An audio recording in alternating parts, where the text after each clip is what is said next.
I have something to confess. To the surprise of absolutely no one, I was indeed a Nickelodeon kid. Doesn't that explain everything? Your video tipping the show. On you. Butt lovers, even my intro, that is some Nickelodeon ass shit.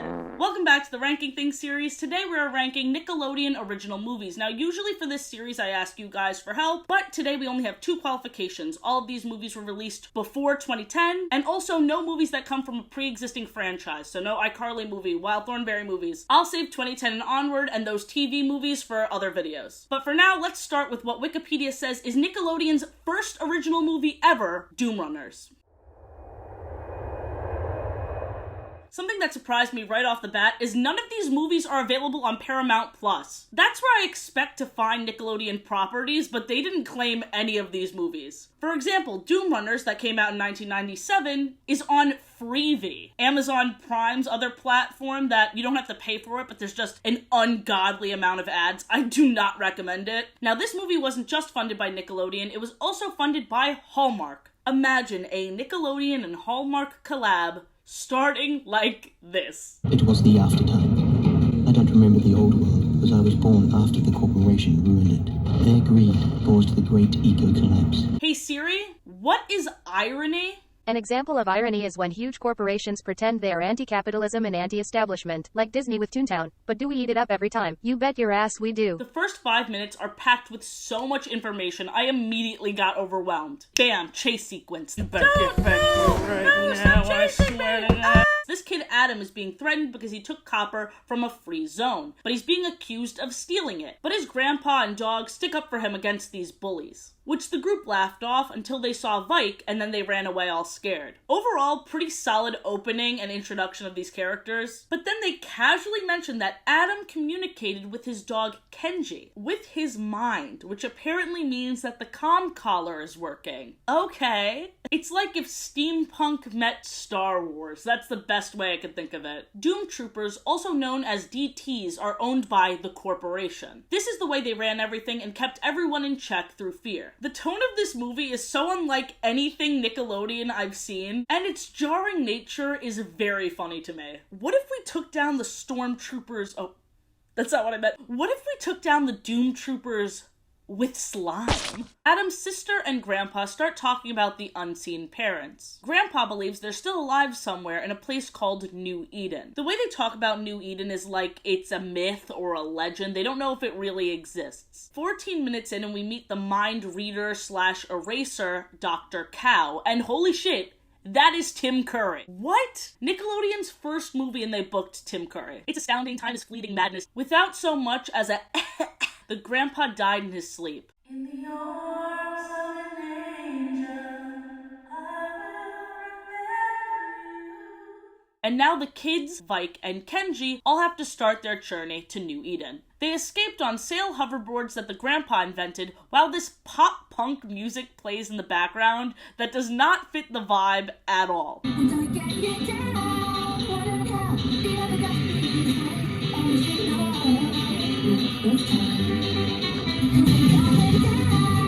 Your grandpa died! Tim Curry wants to wipe your mind. But hey, at least you're surfing through the desert! Kids rule! Deke, this rebellious guy, and the one that's apparently been narrating this entire time, joins this family on their journey. This next section is pretty stupid. Deke left. He was like, I'm out of here. I don't need you guys. But then he immediately comes back like at most 2 hours later. I don't know what caused the change of heart. And I also don't know why I should care. It simply was not written well. And I think that the only reason why we're supposed to care as the audience is because Deke and Jada have this flirty dynamic. I feel like they're supposed to be the Han Solo and Leia of this movie. But just like with Star Wars, I really only care about Luke, or in this case, Adam. So the impact of their love, if I could even call it that, I think they just met, is lost on me. Lizzie, Jada's friend that was briefly shown in the beginning, comes back in the movie 40 minutes later. It's revealed that she has magical powers, and she secretly ratted out our main group to the Tim Curry evil guy because Dr. Cow Tim Curry, evil guy, has her brother. Once Lizzie sees that her brother is alive but not the person he used to be because his memories were wiped, she's like, fuck this shit, I'm out. And she immediately confesses to Jada that she betrayed her, and Jada takes it surprisingly well, understanding why she did it. It was really interesting because suspicion wasn't even on her. I thought there was going to be this whole you lied to us storyline and her trying to play it off like, oh no, I didn't tell him anything. I don't know if they just didn't have the runtime for that interpersonal drama, or if the biggest plot twist is the emotional maturity of the friends we met along the way.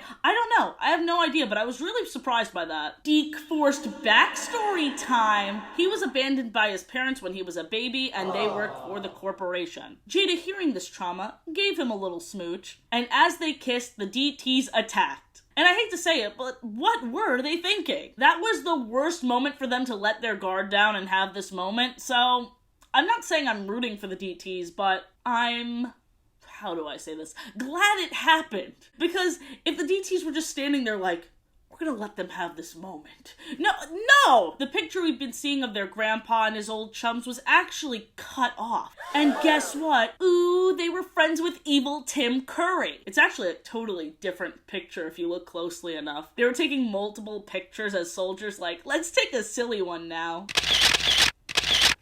His explanation for turning evil was like, well, let's just say, I thought they were impractical. I thought there were better ways of doing things. But we still don't know what he gets out of reading people's minds. Like, is it just a power thing? I wish they utilized flashbacks, because it seems like the most interesting part of the movie went completely unseen. I'm gonna need a Star Wars-esque Doom Runners prequel. The demand for that is non-existent, but I'm gonna need it. How did Tim Curry Darth Vader end up like this? The movie ends with Vike sacrificing himself in the poisonous gas to take down Dr. Cow. Dr. Cow has mooed his last moo. Also, New Eden was just this beach. And the final shot was them running around and being happy, but I thought there'd be other people there. Like they'd find their parents or there'd be a tiny civilization, but no, it's just them. It feels not great. If I'm being real, it's bleak as fuck. I'm gonna say C tier. I don't hate it, but I'm definitely not gonna watch again, which is unfortunate because I feel like the start was really strong, but it really drops the ball at the end with all these unanswered questions. Like, what even is the corporation? Was it taken down just because Dr. Cow was taken down? Why does Lizzie have powers? How was this the first Nickelodeon movie? On YouTube, there's a full original broadcast of Crybaby Lane, which came out in October 2000. And the best part, I'm gonna be so real with you right up front, is the commercials. They fill me with just such nostalgic joy. Look at this Pokemon commercial. How am I supposed to care about this Goosebumps wannabe when there are actual things in this broadcast that feed my soul more? The movie itself was a very difficult watch, and the whole thing revolves around the brothers Andrew and Carl. If Carl was a character written nowadays, he would have fallen down the red pill pipeline. He loves all things macho and is constantly berating and physically abusing his brother. This is supposed to be played off as a boys will be boys kind of thing, but this kid's gonna grow up to be a criminal. He laughed when his brother was almost hit by a train, and this was before he was possessed. Spoiler alert. The only sensible character in this entire movie is their mom, and the movie itself shits all over her. Her husband is a terrible father that claims she's overprotective and a nag because she's worried that her kids went missing. He's trying to, and I know this is a buzzword used a lot nowadays, but I think it's appropriate here, he was trying to gaslight her into thinking it was normal that her boys ran away. They're gone! And? Go find them! You only had sisters. Boys are different. They need to explore. I think it's healthy. Boys will be boys, running away and shit. It's a developmental moment. You wouldn't know anything about it as a woman. The old ball and chain. With no balls. Her kids also have a very inappropriate relationship with this mortician, and the mom telling him off and telling her own kids to stay away from him is once again played as her being overprotective when she's 1000% right. The whole movie starts off with this mortician telling the kids a scary story. It was about conjoined twins where one was good and one was evil, and when they died young they were sawed apart and the good one was buried somewhere and then the bad one was buried at Crybaby Lane. Like the name of the movie, oh my god. There are so many things wrong with this story, but the biggest one for me is if I heard that story, I would just feel really bad for the twins. But instead, everyone else in this movie is like, this is so scary.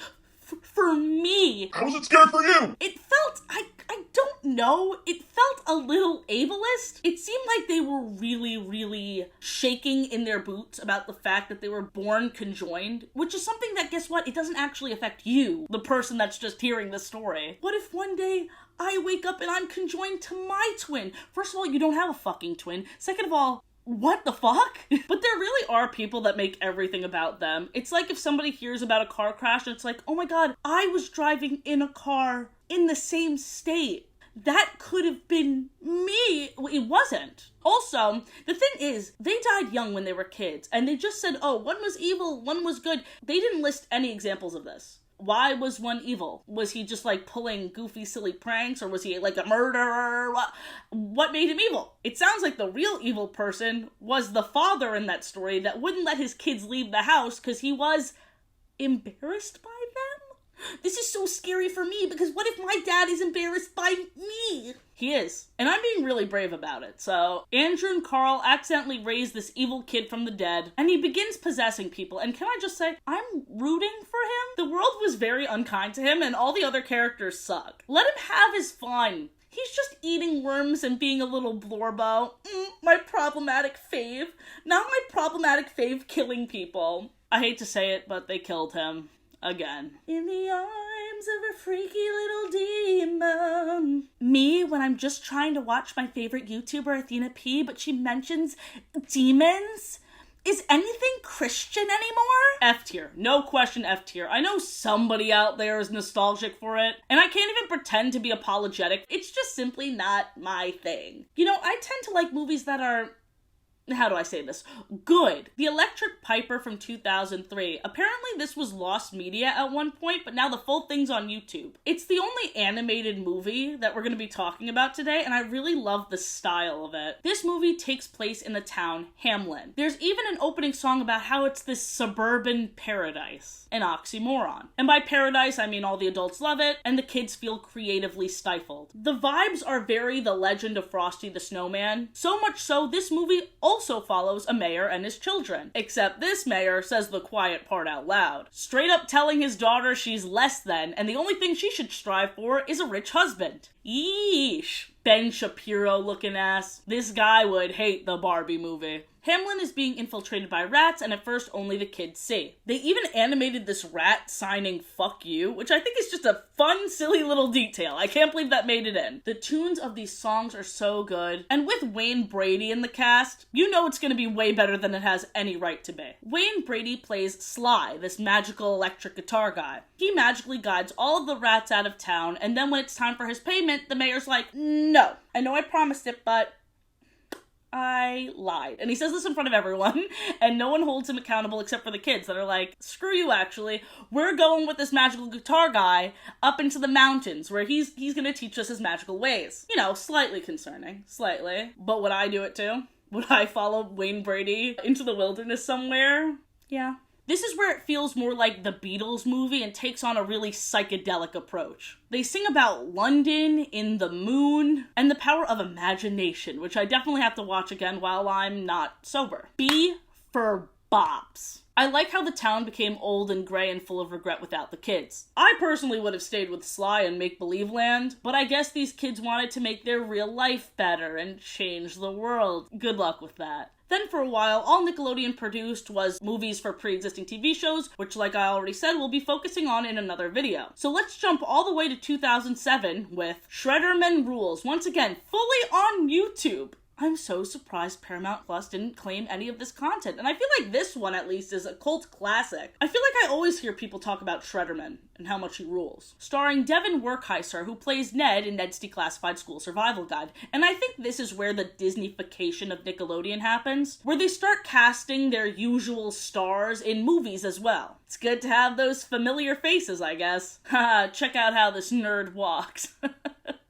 I'm gonna be so real with you, I think that's how I walk. I feel like the arm movement really propels me forward and keeps me awake. The constant visuals and never-ending cutaway gags are incredible. I feel like this is the kind of thing I think of when I think Nickelodeon original movie. And I'd argue that pre-2007, they didn't fully have a grasp on their rambunctious parents just don't understand branding yet. When I think of that goofiness, I think of the movie Big Fat Liar. And in fact, I only made this video so I could watch Big Fat Liar. So imagine my shock when I realized this isn't even a Nickelodeon movie. I feel lied to.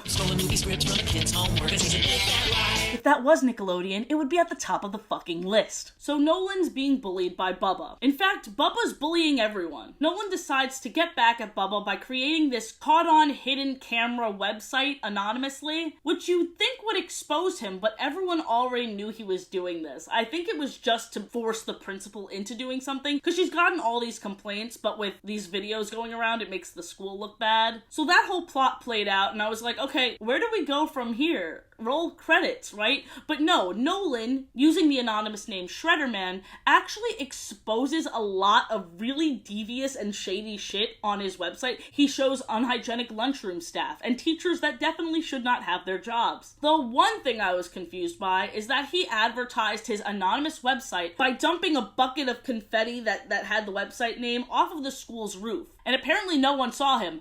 But how?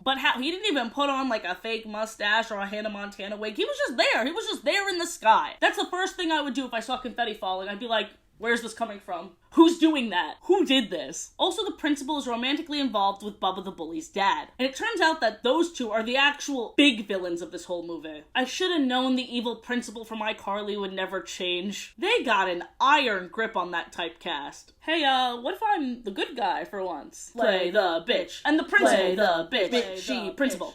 That's all you'll do. The ending is what really solidifies the A tier for me, because the dad mentioning and getting emotional over King Kong. The movie with the big gorilla climbing up the side of the building and the stupid little people come by and the stupid little people play.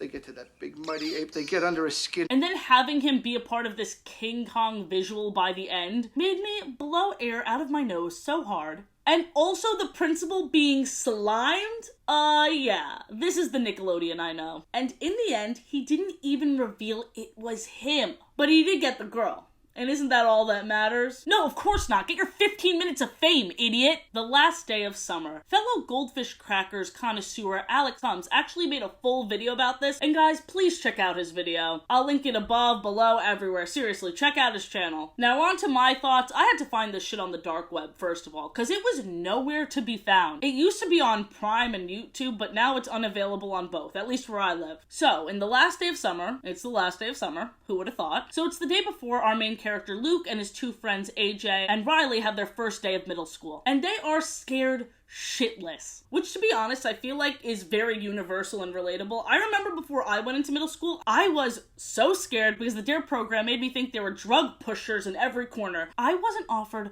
a single drug in middle school, probably because those kids knew I was a little narc. But look at me now. Anyway, but that's not their concern in this movie. Can you imagine? What if they offer me a weed? No, these guys are scared of bullies, and aside from that, they're worried that they're not going to be friends anymore. Wow, what a coming-of-age tale. Look at this puppet chipmunk reacting to farts. That's also in this movie. Very Nickelodeon. Very nutty.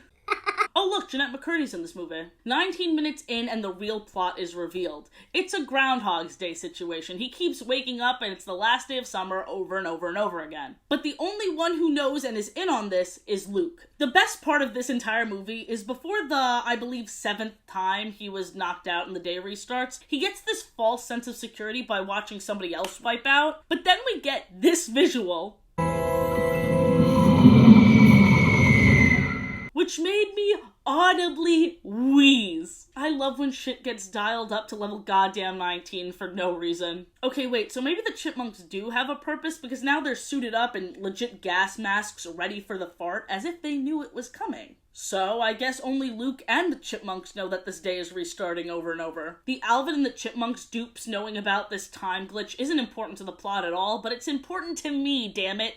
I'm the lore girl. You see, the lore of the last day of summer is that it's the last day of summer. An hour in, and this day has restarted so many times, Luke might have had a whole second summer at this point, because he went from not knowing how to skateboard at all, constantly wiping out, to being really good at skating, which is really fun and cool until it isn't. This kid starts to feel like he's in hell.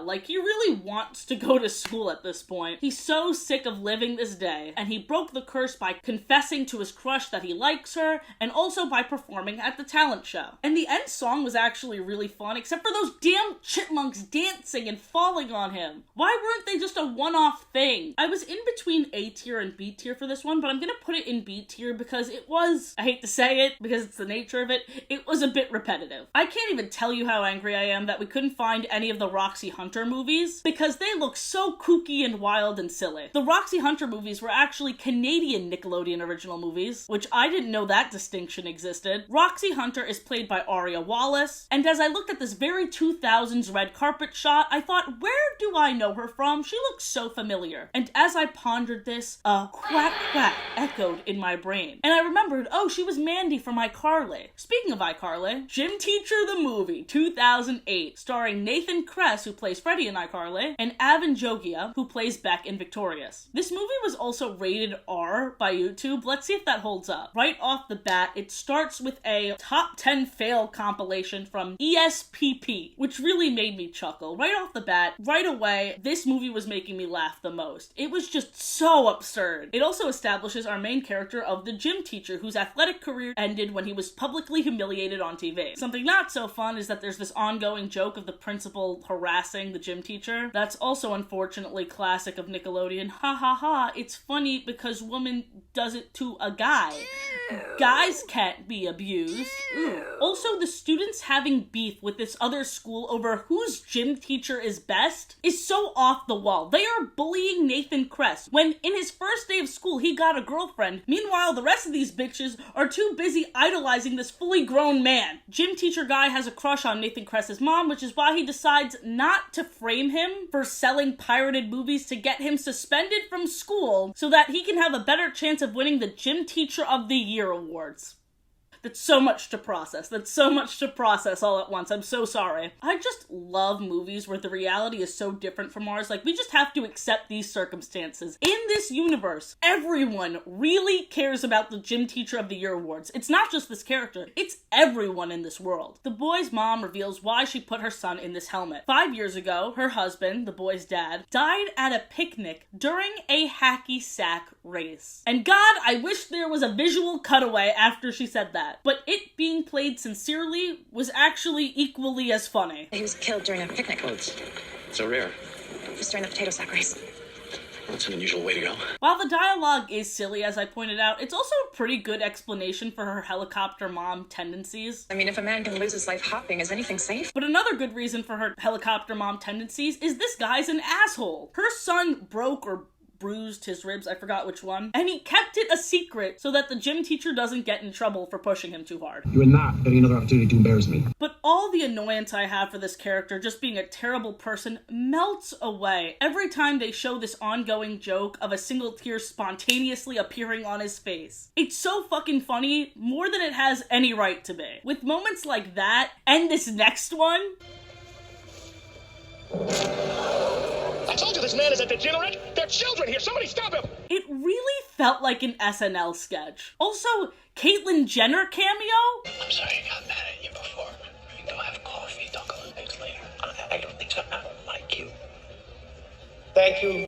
Where am I? It's S tier for me. It genuinely made me wheeze laugh so much. It is so funny. There were moments with full sincerity where characters would turn to this guy and say, "You can do it. You're a gym teacher."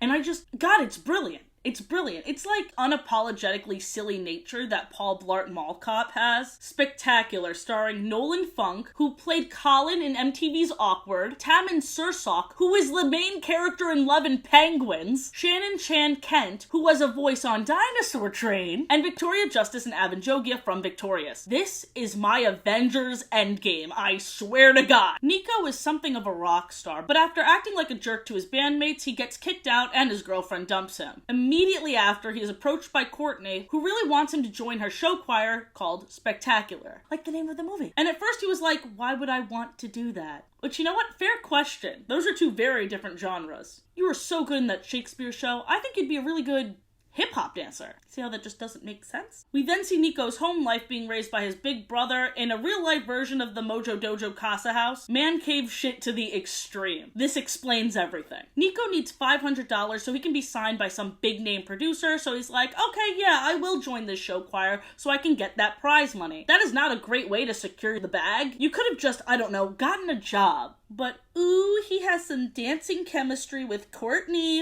In the words of my Penguins and Some Love song, it's love 'cause they dance twice. Look at this karaoke High School Musical dupe. And as they're singing, they even played out a montage of all the moments they spent together over these past 40 minutes, as if we need a reminder. We remember. There's 2 betrayal arcs, and both of them are rushed and not written well. First betrayal arc is Rockstar Guy kind of takes the group on his own and is like, let's break through this usual, very stiff mold that she has us in. Think Anna Kendrick in Pitch Perfect trying to mix up the a cappella group's music. Like, she's right, but the original leader feels betrayed, and that's exactly what happened. Yeah, you stabbed me in the back. Why don't you tell them why you really joined? She says as she shot herself in the foot. Because here's the thing. The leader, Penguins and Some Love, main character, offered half of the prize money to him if he joined their group without discussing it with the rest of the group, which made them really angry at her, but they were also angry at him. But who wouldn't take that deal? Literally, who wouldn't take that deal? So it's just so funny that she exposed herself while exposing him. She made it up to the group by dancing in the hallway, and when they saw that she was really trying, they got really embarrassed. They're like, okay, stop.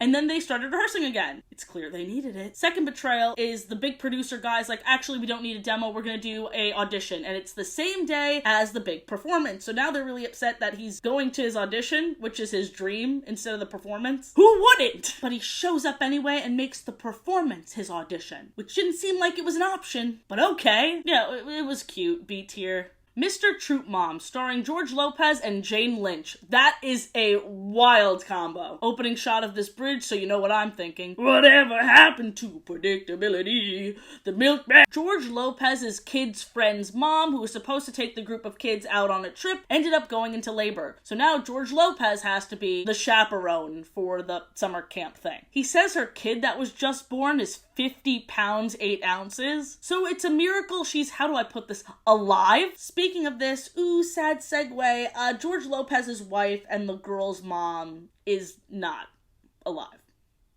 The whole movie is really this dad and daughter bonding. It's very sweet, but more importantly than that, people got slimed left and right. Does this scream Nickelodeon or what? There was also a Naked Brothers Band cameo at the end. All I get back is that fucking face on your face! It has heart where a lot of these other movies don't, but that doesn't make up for its very genericness. C tier. Boy oh boy, did we have fun today or what? Don't say or what. Do not say or what. I really hope you enjoyed this video, butt lovers. Next week is Team Umizoomi lore, and boy oh boy, am I behind on that. I was a little busy getting engaged. Ooh. Thanks for watching. I'll see you next week. Bye!